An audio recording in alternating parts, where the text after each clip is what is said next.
Okay, this portion of the test is reaction to distraction.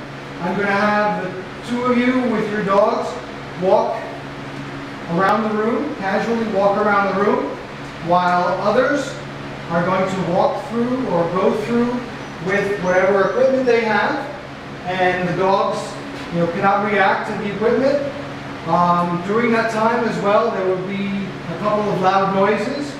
The dog has to just, accept the noise, not react, not freak out. Of course, the dog will be aware that the noise did happen, and the dog should, be careful that things don't hit him or run into him. So, but everything's got to be with control and with the dog being able to handle the situation. Okay? Are you ready? Yes. Everybody forward.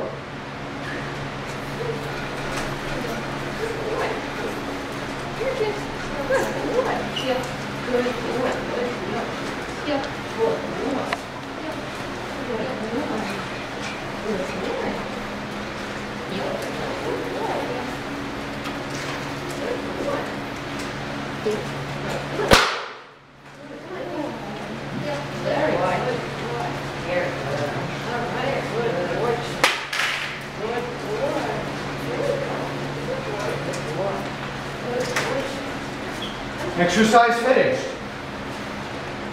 Is that okay?